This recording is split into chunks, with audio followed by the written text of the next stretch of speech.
Selamat siang semuanya, perkenalkan, saya Ima Aprini Peterson dengan NIM 400305256300060 dari kelas konsentrasi sipil bangunan gedung 1, mahasiswi program studi teknik infrastruktur sipil dan perancangan arsitektur angkatan 2025, Sekolah Vokasi Universitas Diponegoro.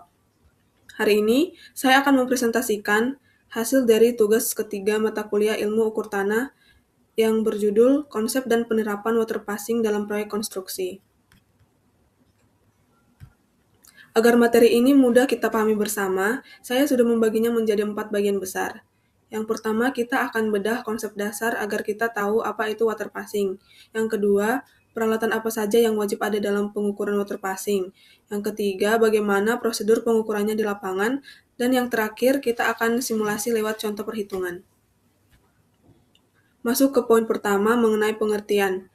Dalam dunia teknik sipil, water passing atau leveling adalah metode untuk menentukan beda tinggi antara dua titik atau lebih. Intinya, kita ingin menciptakan sebuah garis bidik horizontal. Garis ini harus benar-benar sejajar dengan permukaan nivou alias bidang yang tegak lurus dengan arah gaya berat atau gravitasi bumi. Setelah kita memahami definisi water passing, sekarang kita masuk ke inti praktisnya yaitu konsep water passing. Secara sederhana, water passing bukan cuma soal ukur-mengukur, tapi soal bagaimana kita memastikan sebuah bangunan berdiri di atas elevasi yang tepat.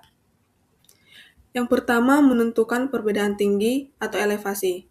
Tujuan utama kita melakukan water passing adalah mencari selisih tinggi antara dua titik atau lebih. Di lapangan, permukaan tanah itu tidak pernah benar-benar rata. Dengan alat ini, kita bisa tahu secara akurat mana area yang lebih tinggi dan mana yang lebih rendah. Kemudian, untuk menentukan ketinggian terhadap titik acuan atau benchmark, kita tidak bisa asal menentukan angka ketinggian. Kita butuh yang namanya benchmark atau biasa disingkat dengan BM sebagai titik nol atau titik ikat tetap.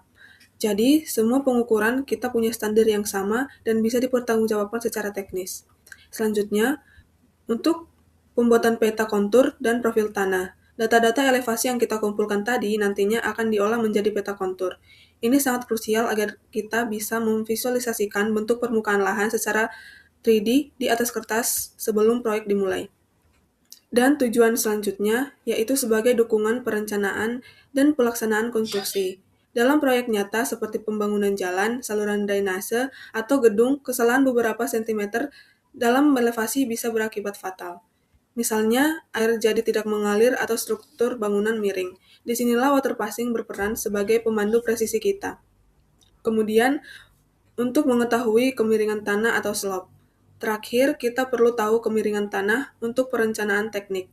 Misalnya, untuk menentukan beberapa banyak volume tanah yang harus kita gali atau cut, atau kita timbun atau fill agar lahan siap dibangun.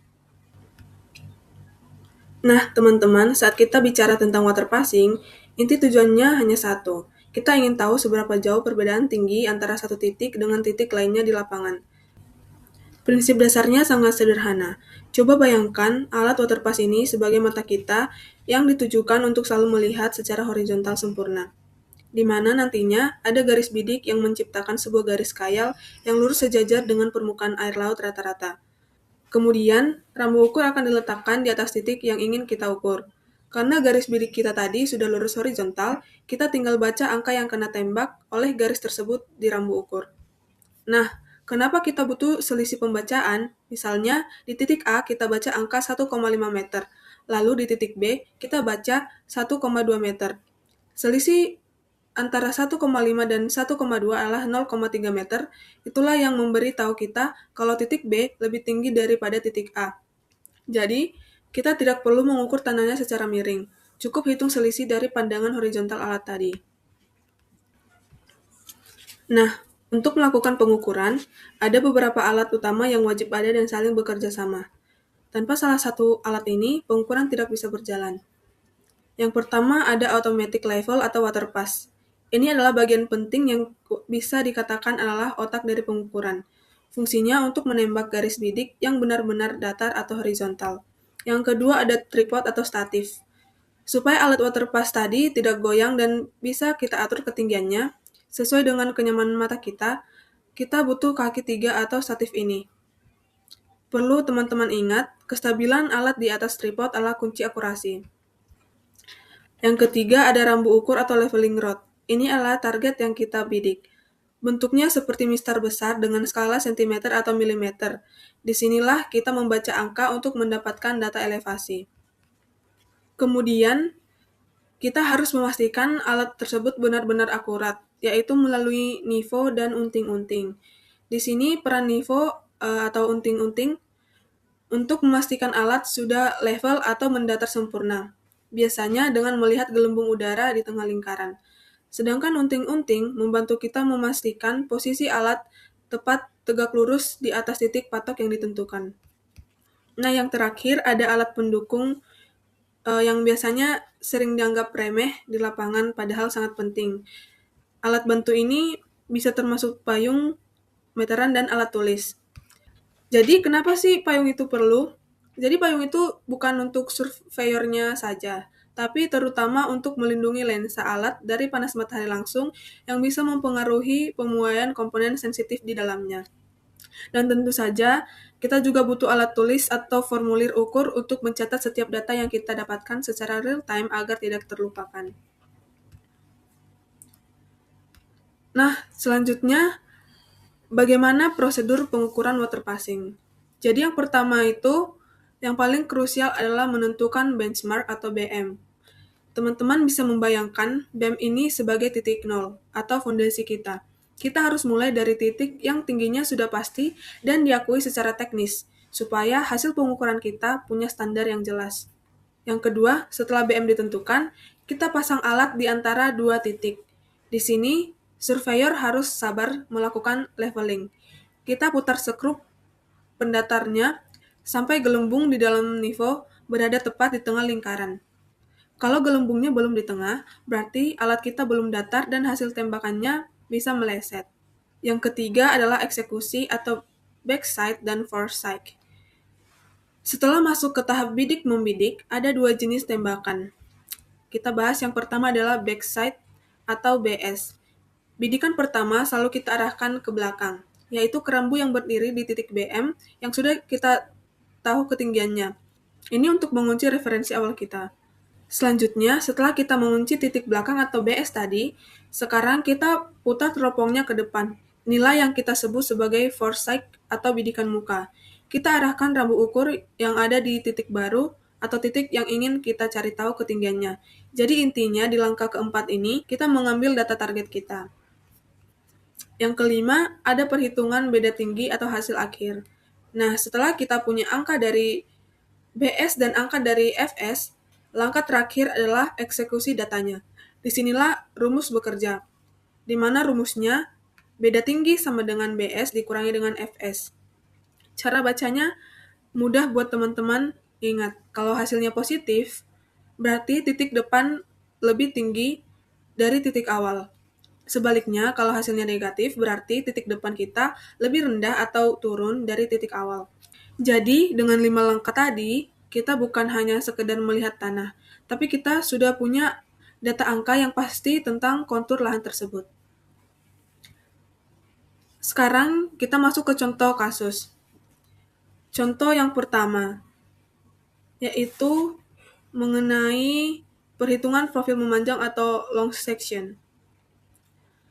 Bayangkan kita sedang mengukur jalan yang panjang dari titik A ke titik B, di mana data yang diketahui, data awalnya memiliki elevasi di patok A adalah 100 meter. Saat kita bidik ke belakang atau BTA, angkanya 1,5 meter. Lalu kemudian kita bidik ke depan atau ke patok B atau BTB, angkanya menjadi 1,2 meter. Nah, di sini kita harus analisis beda tinggi. Sesuai rumus tadi, maka jika dimasukkan angkanya 1,5 dikurang 1,2 sama dengan 0,3 positif. Karena hasilnya positif, kita langsung tahu kalau dari A ke B itu tanahnya naik setinggi 30 cm. Jadi, berapa tinggi mutlak di titik B, kita bisa ketahui dengan menambahkan 100 ditambah dengan 0,3, hasilnya adalah 100,3 meter. Kemudian kita masuk ke contoh kedua, yaitu contoh perhitungan profil melintang atau cross section. Nah, kalau tadi kita sudah bicara jarak jauh ke depan, sekarang kita bicara detail lebar jalan atau kanan-kiri patok. Ini yang kita sebut dengan profil melintang. Masuk ke contohnya, diketahui data, di sini kita menggunakan tinggi garis bidik atau TGB dari alat yang berada di ketinggian 1,466 meter dari patok acuan. Lalu kita ingin tahu tinggi tanah di detail sebelah kiri atau D1. Kemudian, analisis beda tinggi. Kita bidik ke samping, dapat angka 1,549 meter. Jadi perhitungannya adalah TGB dikurangi dengan BT. Hasilnya adalah negatif 0,083 meter. Jadi kesimpulannya, karena hasilnya negatif, ini artinya titik detail di samping patok itu posisinya lebih rendah 8,3 cm dari patok utama kita. Maka elevasi detailnya adalah 99,917 meter. Jadi teman-teman, dari semua penjelasan tadi, ada 3 hal utama yang bisa kita simpulkan tentang konsep water passing ini. Inti dari water passing adalah presisi horizontal. Alat water pass bekerja dengan satu prinsip kaku, yaitu menciptakan garis bidik yang benar-benar sejajar dengan permukaan air laut. Tanpa garis yang lurus horizontal ini, kita tidak akan pernah bisa mengukur perbedaan tinggi dengan akurat. Kemudian, sinergi alat dan prosedur. Alat yang canggih seperti automatic level tidak akan berguna kalau prosedur 5 langkahnya tidak diikuti dengan disiplin, mulai dari menentukan benchmark, melakukan leveling, hingga ketelitian membaca rambu ukur. Dan yang ketiga, data untuk perencanaan. Hasil perhitungan kita, baik itu profil memanjang atau melintang, adalah mata bagi perencana konstruksi. Dari angka-angka atau selisih positif-negatif, kita bisa menentukan di mana tanah harus digali atau cut, atau di mana harus ditimbun atau fill. Singkatnya, water passing bukan hanya soal menghitung angka di atas kertas, tapi soal memastikan bahwa bangunan atau jalan yang akan kita bangun memiliki landasan elevasi yang aman dan terukur secara teknis. Sekian presentasi dari saya mengenai konsep water passing, peralatan, prosedur, hingga perhitungan water passing. Saya harap materi ini bisa bermanfaat untuk praktik kita di lapangan nanti. Atas perhatiannya, saya ucapkan terima kasih.